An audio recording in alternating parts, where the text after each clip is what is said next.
Inside this room, all of my dreams become realities, and some of my realities become dreams. What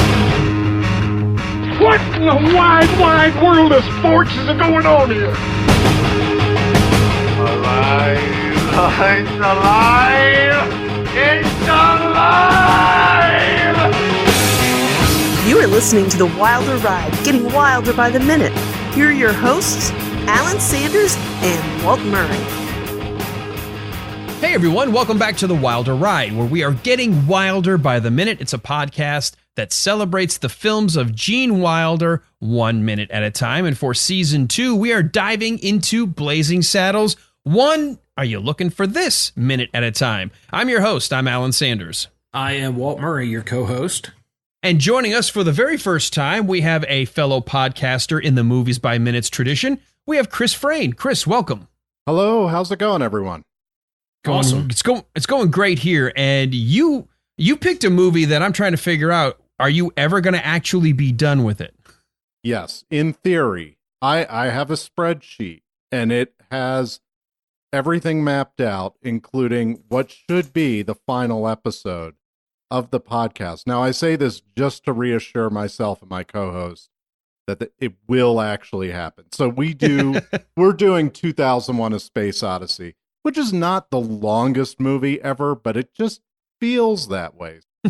There's a lot of scenes where you have to keep saying, okay, what do we now talk about? He's already jogged around the bodies about 15 times. Or we at the very beginning, we can only watch them, pick around on the ground so long before discovering a bone, Yeah, we actually got past those minutes just fine. We passed the first test of movie by minute podcasting for that. It all comes down to doing your research about the making of the movie you're covering in those minutes, because that helps a lot. Yeah.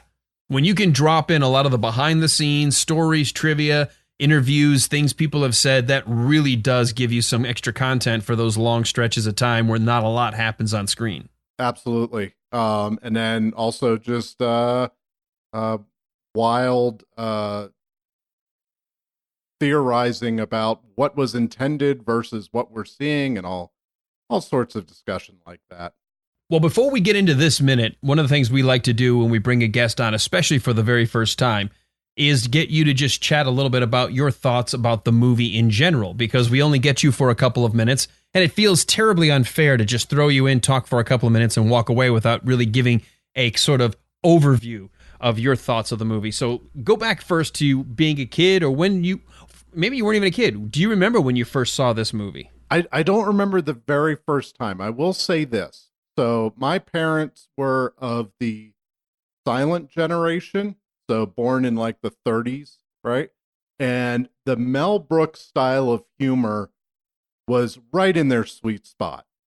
And so I actually ended up watching some Mel Brooks movies growing up, but not all of them. And Blazing Saddles was always referred to in hushed tones around my house. It was always, oh, that's the funniest one, whatever. And then when I would ask about it as a kid, they would say, well, yeah, not right now. You can't watch it, which is weird because I was allowed to watch like History of the World Part 1 as a kid, which has some very R-rated material in it. Or right. High Anxiety, which has some pretty disturbing violence in it, right? But Blazing Saddles was oddly off limits, and I think it was because of the prevalent use of the N-word in it. And interesting. Yeah, and so my parents just wanted to keep me sheltered for as long as possible. Isn't that funny? Because the very first version of the movie that I saw, and Walt, I think, is the same way, we saw the television release, which would be on network primetime TV, where when I saw it, they had not bleeped a single N-word, but they bleeped out all the fart noises. Wow. I can't even imagine that. And, it's a joke that my wife and I have when we watch Blazing Saddles. We say, if this was on TV, it would only be like 20 minutes long. By the time they're done chopping out the objectionable stuff. I can't even imagine they left that in. It was amazing. The only thing, growing up when we did. yeah, the only thing I can think of is they said, well, when Roots, the miniseries Roots was on, they might have said, well, the seal's been broken, so we'll just let that be on TV. Yeah, but Mel Brooks actually made the comment, if we were to take, first of all, if we take every use of the N-word out, let alone all of the other epithets or all of the other unmentionables, right, we'd have a 20-minute long movie, right, like you said, right, with talking to your wife. And he said it just wouldn't work. And you're missing the whole point, by right, the way, of the movie. If you were to whitewash it that bad, right, you're never going to understand why the movie has any importance. Right. Absolutely. And as far as that word goes, it was actually used on TV, not regularly, but Red Fox used it fairly often on Sanford and Son. It was used on, some of the police shows and things like that. So at that time, the word was not as anathema as it is in our culture. So you would be much more likely to hear that word in, just common conversations with people then. So I don't think that it raised their, got their attention as much as some of the other words in there. And certainly as, since nobody farted before 1975, that was totally out of the box. Oh, yeah. It's funny. They bleeped the fart noises. They changed all the swear words. So anytime they had somebody say something like asshole or son of a bitch, they always bleep those or creatively put different words. And I still sometimes expect to hear the TV version when I watch the theatrical version, because I grew up at the time where the VCR was just becoming into prevalence. And when we saw this movie the first time, loved it so much that when we watched for it to come around on network TV again, we recorded it so we could watch it over and over and over again. So I almost have the TV one more committed to memory than the theatrical. Of course. Yeah. I think the first time I saw this was on cable, maybe. But I certainly got the full version first. And I was probably already in my mid to late 20s. And there are just so many moments, including the minute we're covering, that just cemented it as probably my favorite comedy. There's so many great plays on, just like Young Frankenstein, just like everything in this main sequence of Mel Brooks movies, that just play with the tropes so well, and in such unexpected ways. I think by the end of the Mel Brooks career, it eventually became something you would expect. For example, Spaceballs, there's not much in there that really throws me for a loop. Yeah. But definitely Blazing Saddles. I'm glad you said that. Before we dive into this minute, I'd like to get your thought on this, because we did make this comment several times during our first season when we looked at Young Frankenstein. It feels like some of Mel Brooks's later work, he was either so worried about trying to over or top what he had done before, or tie in too many topical jokes of the day, that they don't age as well as the older movies.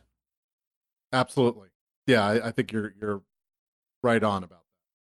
One of the things with Mel Brooks that I think is kind of funny is that, as in touch with culture as he was on some of the movies and some of his jokes, I don't think he realized that they wouldn't age that well, because he had 2 or 3 right in a row that were great at the time and just died on the vine because of that. Where with the older movies that he did, those really do have a lasting effect, because he wasn't that timely and culturally, well, I guess, from a joke perspective, his jokes were more timeless.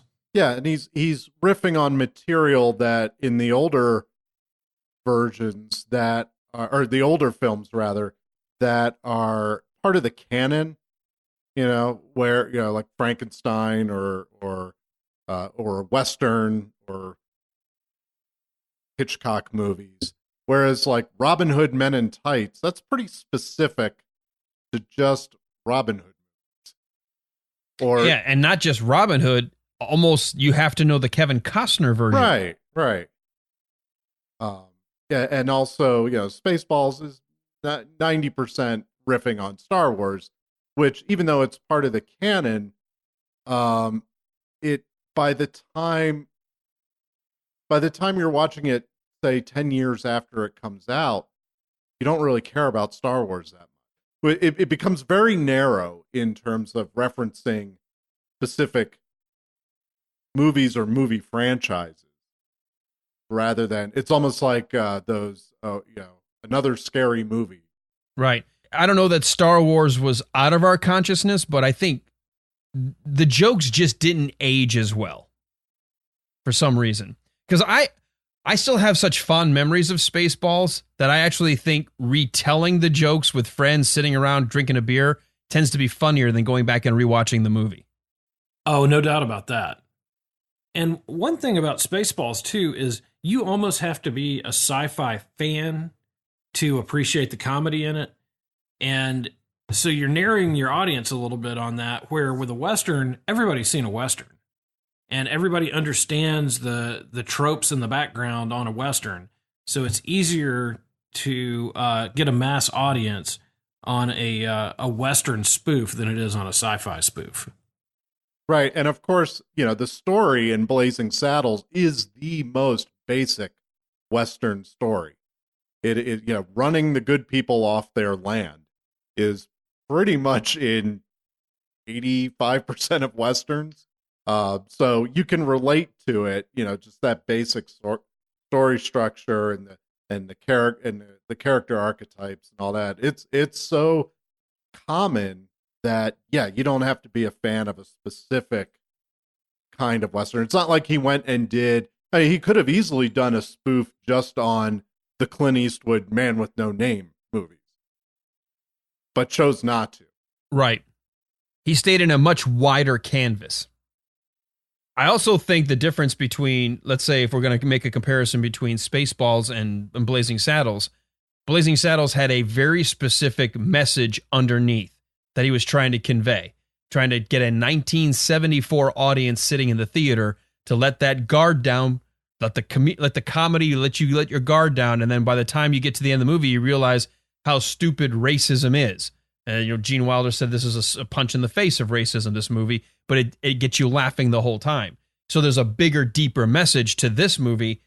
There isn't one for Spaceballs. Not at it's all. just, let's riff on Star Wars. Yeah, there's barely a story.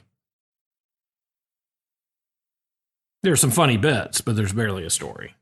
So, all right, well, let's go ahead and dive into this minute here. We've got Chris joining us for minute 37, and we are continuing with this introduction of sorts of this introduction of sorts of Jim and Sheriff Bart. Don't ask me where Bill came from. I don't know what the hell I'm thinking. Jim and Sheriff Bart, and he's getting ready. I don't have Bill anywhere in my notes. Just stop it. And he's getting ready to demonstrate his prowess. But we're going to start off this minute with ready, and we're going to end the minute with I must have killed more men than Cecil B. DeMille. So let's go ahead and dive into this right off the bat. And even though it's kind of going back in time a little to yesterday, where Chris, you weren't with us yet, but we are establishing that he's called himself the Waco Kid, but Bart is like, what do you mean the Waco Kid? He had the fastest hands in the West. And Jim basically says, no, in the world. And now he's being asked to demonstrate his ability. So tell us a little bit about what you remember the first time you saw this sort of scene, and then thinking about coming on today to talk about this demonstration of his ability. Oh, I this whole sequence is my favorite moments in the film. The setup for this is so great. It's the classic snatch the pebble from my hand sort of trick. They build some dramatic tension in here with with him saying to put your hands around the king there, and I'll say go, and then he lets that moment hang, and then he does the gunfighter / martial arts move of blowing on his hand. I love that. I absolutely, yeah. To me, it establishes that little move that we'll see later in the movie. But you're right. It immediately goes, wait a minute. He must be really, really good. I mean, that's we've seen it with other gunfighter movies, but just that idea of whatever he's doing to get himself ready to show his ability, it's telegraphed with that one move. Right. It's something you see in every like martial arts movie where the guy does the thing like the, hey, come here gesture or whatever. And then, so it's all leading up to this great, you're expecting to see this just dazzling physical act of him reaching out and grabbing that king. And instead it's such a great, misdirection or whatever when nothing happens. And so Cleavon Little, Bart goes to grab that night piece. And it's unclear whether it might actually, I think the trick was he just sort of knocks it off the table. Really this is the best part of the performance is he somehow manages to hide that chess piece as he gets it off the table there. And of course, Jim, the Waco Kid, apparently does nothing. And you're like, and I remember this is one of those gags that I would love to see it for the first time again, and that's impossible. But I remember watching it for the first time and going, what the heck was that?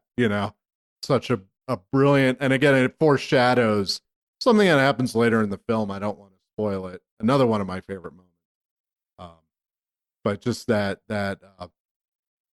this is his superpower is the ability to move so quickly that it just looks like he's standing there. Well, let's take a look at it from a technical perspective. The camera, once we established his blowing on his fingers, we kind of had the back and forth between Cleavon Little's expression and Gene Wilder's.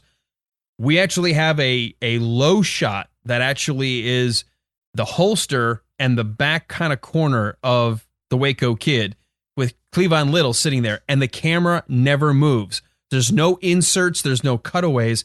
So this whole thing takes place in real time. And I think that's part of the sell of how fast the Waco Kid is. Yeah, and it sets up for a later scene that Chris talked about, and just the blazing speed that he has is faster than the eye. But I think Cleavon Little did a great job there, and I don't know how he dumped it off. I've probably watched that scene 8 or 10 times trying to catch him drop it, but he really plays that well. Well, if you want to know the exact moment, right at second 11 into 12, when he claps his hands around the chess piece, he purposely lets his hands pull back off the edge of the table, allowing him to drop the piece on the floor. Oh, yeah. Okay, I gotcha. Yeah, I watched this about 5 times this morning, and I don't have a frame by frame, but I definitely noticed that motion, and I'm hypothesizing that they probably had like basically a big pillow under him so he could safely drop the piece below, and they could keep the sound recording still. Yeah, either that or whatever, the piece they can very quickly muffle if they went clink clink or something when they were in the edit. What it sells it is the look on his face, that smug sense of look at what I got here. And then when he goes to slowly open his hands, he still has that face of like, I told you, you're a mile away. I didn't even see, you didn't even have a chance to move. I was so much faster than you. And when he opens it and looks down, he literally is like, holy crap, I didn't even realize I didn't feel it in my own hands. It's not even there. Now, when I say go, you try to grab it first. Man, that's no contest. You're a mile away. Yeah. Anyway, when you hear the word go, you just try to grab it. Ready? Ready. Go.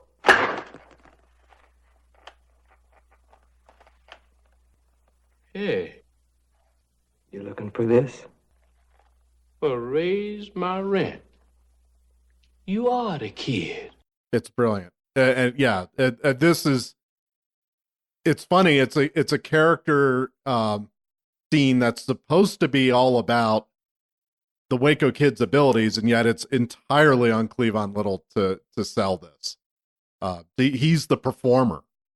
So that's another sort of misdirection, is it's a demonstration of one character's abilities, yet that character doesn't do anything. Just, I mean, in theory, or not in theory, but from what we're seeing. No, in reality, he literally does nothing. Does nothing. And you know what? You say you can't see this for the first time, but every time I go watch this movie, I keep waiting to see if I'm going to see somebody flinch. Like I'm going to see just a twitch of Gene Wilder's hand or arm. That's something I missed before. Right. And the beauty of it is he doesn't move a muscle. Not at all. I think I would have a hard time doing that. I would have at least flinched in anticipation of that, but he doesn't. You're right, not a muscle. And then when we reverse the camera now, and we come back to the other side, and now Bart is in the foreground, sort of, well, to the right side of the screen, and he's got his back to us, and it's now focus on Jim. When he goes into his pocket, he's like, "You looking for this?" It's so slow and so methodical, but he's got that twinkle in his eye, the thing that Gene Wilder just brings to every performance because it's Gene Wilder. Yeah. That twinkle of the eye, that genuineness, that nice guy. You just can't help but just go, "Oh my God, look how fast he was. He was awesome." Yeah, he might as well be Willy Wonka, like producing a chocolate coin from behind the kid's ear. Looking for this? It's fantastic. And continues the development in a very short period of time, the quote-unquote buddy relationship that becomes the center around the rest of the movie. From this point on, it is these two guys now taking on the forces of Hedley Lamar and the bad guys and all of the rest of the drama that's going to happen in the rest of the movie. I almost reflexively said, "That's Hedley," when he said that. Well, and we've got a good shot of Gene Wilder's crazy hair for the first time, really being being Gene Wilder's crazy hair. It just it just he showed up to the set like that. It was 1973 or 74, and they just said, "Yeah, let's just go with that." We're not gonna try to get period accurate hair on Gene Wilder. He pretty much had that hair. It became a little more sort of permy, if that's a word, in the 80s. But definitely for the 70s through early 80s. It's definitely, it's not the Waco Kid's hair. That's Gene Wilder. I watched Silver Streak a few weeks ago, and you're right. It's definitely more of a perm at that point, but it seems like he would have to do a lot of work on it to have it anything other than totally crazy. What I love about this is as soon as he says, "You're looking for this," he puts the piece back into the open hands that are still there. It's almost the jaw-dropping, how could I not have the piece? How is it possible that I don't have this chess piece in my hand? And when he places it there, Cleavon Little then grabs it and he's like, "Well, raise my rent." I love that line. I love that line. That's a great line. Is that in the script or is that an ad lib? Yes. No, that's exactly as in the script. He says, "Looking for this?" Hands him the piece. "Well, raise my rent. You are the kid." What then follows is supposed to be just a single monologue from Jim, because he's supposed to say, "Was. Yeah, was. I was the kid. Every prairie rat who could draw a gun." And he's supposed to just go into his whole story. They added the insert, though, of giving Bart the chance to say, "Well, what happened?" Which makes more sense for him to now go into his monologue. Absolutely. Yeah, you need that. It would be weird for him to just jump into his backstory. Yeah, it'd be very strange. You know what's, when we think about it, except for that little motion there of clapping your hands, there has been no action for the last few minutes of this movie where these two guys are just talking. I'm still amazed at the storytelling and the acting adding together to keep us watching as if it's somehow full of action. There's so much happening in what they're telling us, but they're just sitting down playing chess or drinking. They're not really doing a whole lot, but I would never think that it's dragging at any point. And the jokes aren't really like laugh out loud, guffaw kind of jokes that would give them a need for some breaks along the way. The humor is fairly subtle for the most part. And so you're right. It shows the real power of these two actors. Yeah, this is the way to do exposition, or a character, sort of setting the stage for a character and explaining who they are and what they're about is through scenes like this, rather than either really quickly. I'm thinking of every Spielberg movie where someone says, "Oh, you're a marine biologist," and then they just go get on the boat, whatever, or dragging it out through some sort of briefing or something like that. This is just it's so charming, and it's obvious these two guys had a chemistry on set. I can only imagine how fun it would have been to be around them. I'm guessing it would have been a whole lot better than being around Gene and Richard Pryor later on. Well, that's the funny thing. The funny thing you and I talked about, Walt, is these guys never buddied up for any movie after this, and yet it's obvious they got along. It's obvious they had a great chemistry both on and off camera, certainly on camera, which is what's most important, but they would never work together again. Yeah, and it's really a shame because they're both just fantastic actors. I want to go to the script, though. There is a change, and I don't know if it was a Mel Brooks suggestion or if it was a Gene Wilder improv. Because when he goes to tell the story, he's supposed to say, it got to a point where every prairie rat who could draw a gun from Yuma to Laredo had to ride into town to try out the kid. I must have killed more men than Napoleon at Moscow. Ooh. And that just doesn't work. Yeah, I like the lines we ended up with. Those aren't bad, but I'm just instantly comparing it in my mind to what we do have. Was. Yeah, I was the kid. Well, what happened? Oh, well, it got so that every pissant prairie punk who thought he could shoot a gun would ride into town to try out the Waco Kid. I must have killed more men than Cecil B. DeMille. Got pretty gritty. And not just the streamlining of the language of the people coming into town. I love calling it like every pissant prairie rather than every prairie rat who could draw a gun from Yuma to Laredo. We don't need all of that. Just anybody who would come riding into town. I like the compression of those thoughts. But then to make the comparison of rather than saying I must have killed more men than Napoleon at Moscow, it's funnier. It's anachronistic, but I think we know exactly what we're saying when he says more men than Cecil B. DeMille, because that was the guy from the 10 Commandments to Samson to all of these huge biblical stories where tens of thousands of people are wiped out by plagues or disasters or floods, and the whole idea that, here's a guy who kills everybody in his movie. Well, and I really didn't get this joke until probably a couple years ago. And then I finally Googled it and I was like, what is he talking about there? And if you really know your film history and know what Cecil B. DeMille's made, it's a fantastic line. If you were like me and you were like, weren't as up on it, it's a confusing line, but you know that there's something funny there. Right. And then the extra, the element of abstraction that he wasn't really killing those people. They're just killed on screen.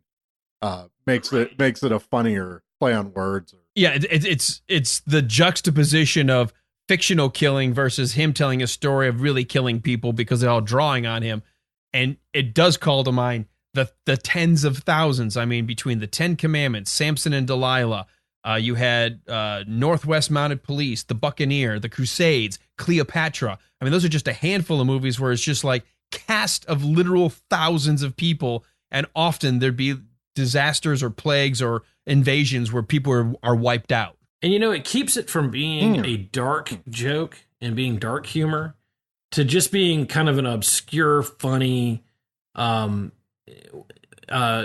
that he tells in a whimsical way too. So it really doesn't take that dark turn. It's just a very good, funny line.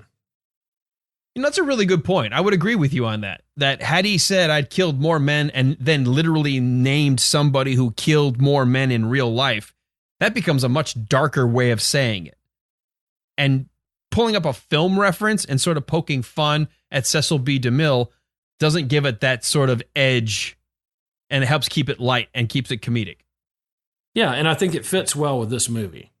And it's a good Mel Brooks obscure weird line. And in a weird way, it sort of foreshadows what happens at the end of the movie after the fourth wall breaks down, and you really do have a cast of thousands on screen. Good point. Yep, you do, and I keep trying to keep myself from jumping ahead because I keep wanting to explain what happens at the end. Because Chris, we've had guests who are like, "Hey, I love 95% of the movie. I think Mel just didn't know how to end it, and it's a little weird at the end." And I'm like, "How do you not know what this ending is?" So I can't wait to get to it. That's a similarity that our two movies share.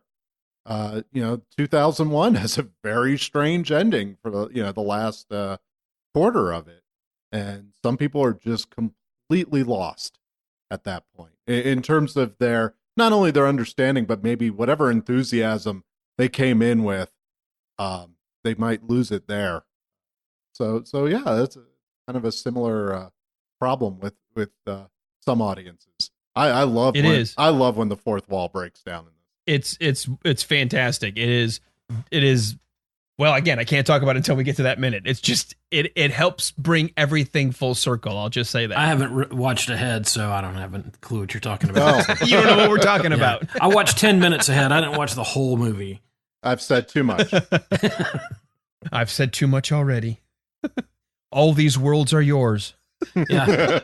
Well, I got caught watching all the Cecil B. DeMille movies, and so now I'm just totally off track. No, if you were watching all of them, you'd still be watching them. Oh, I've got it playing on my iPad here. An endless loop. Yes.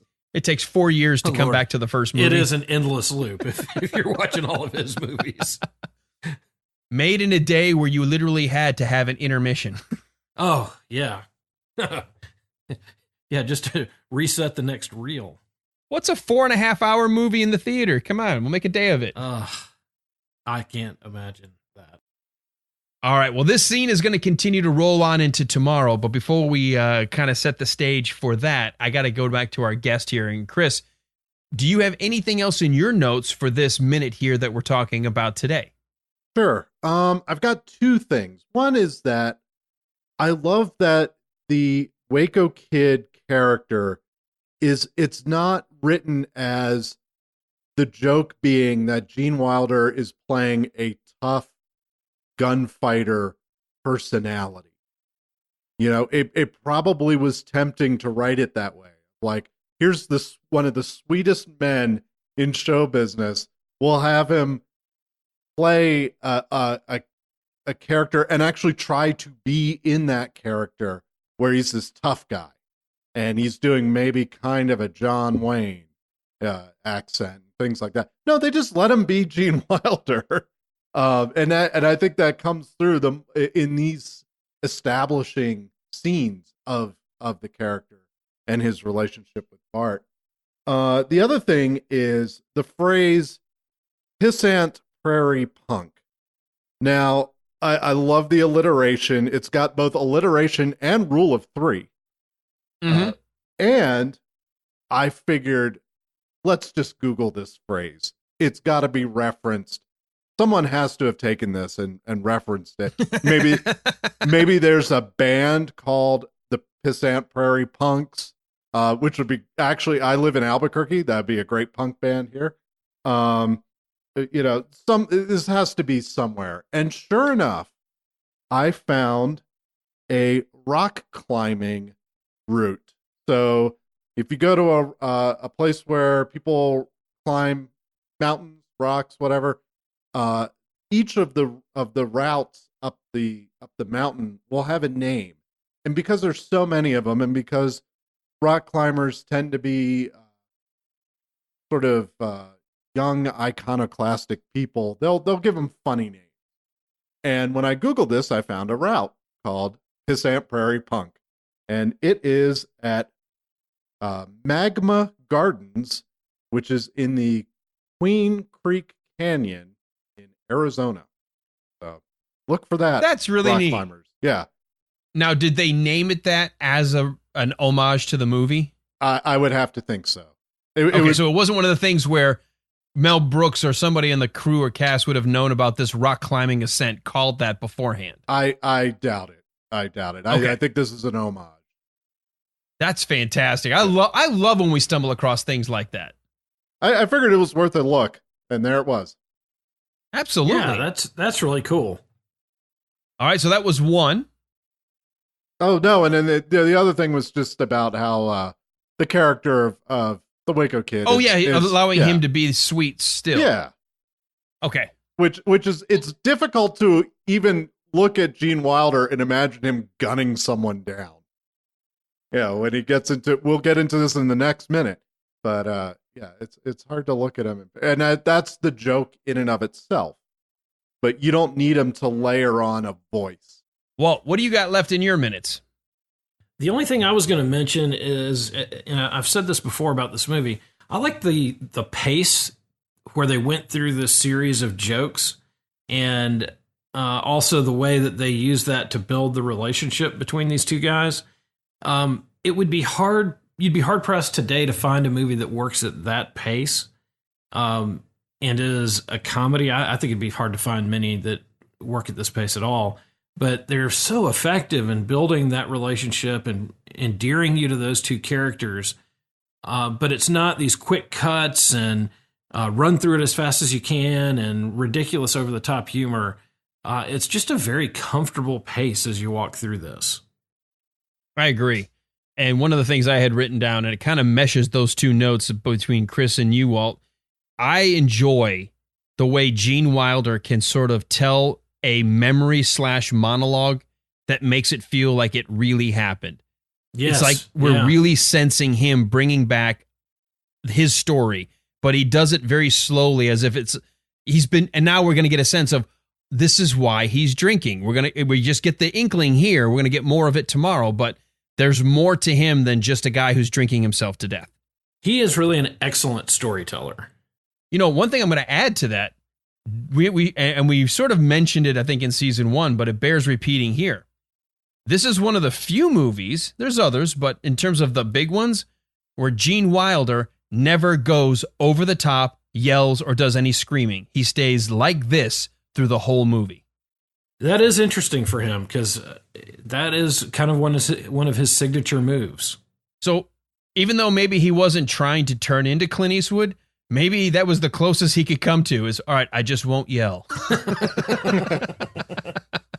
Well, and if you look at some of the big iconic comedy cowboy actors, John Wayne never really did.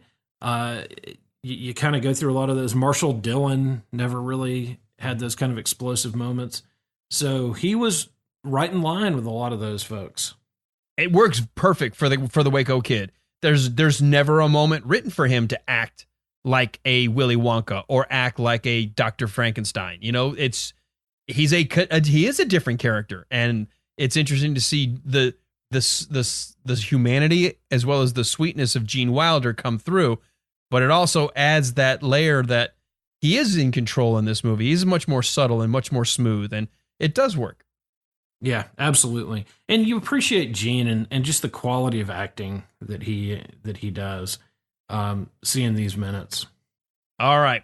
Well, as we wind this one down, before we get into what's coming up tomorrow, Chris, I know we've mentioned it in passing a few times, but now's a chance for you to plug your podcast. Since you are our guest, we are your host. Why not tell us a little bit more about where people can listen to you? Well, thank you. The podcast is called Open the Podcast Doors Hal, and they can find that on your major pod catchers like iTunes and things like that. And we also run a companion Instagram feed, also found at Open the Podcast Doors Hal, and that's on Instagram. And also we have a listener society called Space Station 5, and that's on Facebook. Excellent, folks. Great stuff. Great images. I follow, or not just me personally, but our podcast, all the social media elements for our show follow Open the Podcast Door Hal. And I love seeing the pictures. I like seeing the screen grabs. I like seeing some of the behind the scenes and some of the things you obviously have been talking about And if you are even just a mild fan of 2001, let alone a rabid fan like I am, it's a great podcast, great detail, great information, but those images and pictures that kind of go along, it's almost like supplemental storytelling material to have on hand. Yeah, it's such a visual movie. It's hard to talk about without giving the listener some visual prompt. Well, I love your Instagram. I follow it, and every day kind of check in to see what pictures y'all have posted. They are really amazing. Well, Walt, since we're on Instagram and social media, how about some of the elements of where people can follow the Wilder Ride? You can follow us all over the place. We're on Facebook. We've mentioned this many times, facebook.com/The Wilder Ride. What you want to do is follow us there and then click on the link that allows you to answer a couple questions and join our listeners group. And in there, we have all kinds of things that get posted about and talked about, from announcements about our show to information we come across about the actors, the movies themselves, other things in entertainment that are of interest. And Alan said this before, we despise the word safe space, but it kind of is. It's a little reprieve from all the news and politics and work and all the other crazy stuff we have going on in our lives, and just kind of a moment to check in with friends and hear about some of the things that we're interested in as great distractions. Excellent. Go on there. I know we got Twitter. We also have Instagram ourselves, all under the same name, The Wilder Ride. So just look for that in all of its different forms. It's the name we go by. It's our brand, and we love it, The Wilder Ride. So come on back tomorrow because it's Hump Day, Wednesday. We'll be halfway through the week, and we are going to continue this scene where Gene Wilder and the Waco Kid is telling his story, getting pretty gritty, or it got pretty gritty, is where we'll start. And we'll end with have a drink. So we'll continue that with Chris. You'll be joining us again tomorrow. So come on back for that, The Wilder Ride.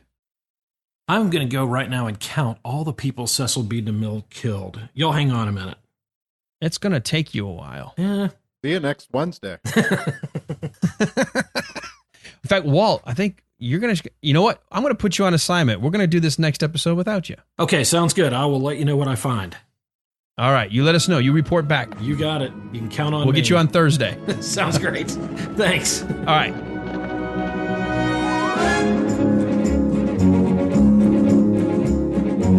Walt, are you on mute? Yeah, sorry. Sorry, one of the dogs wandered in and I muted for a second. Jeez.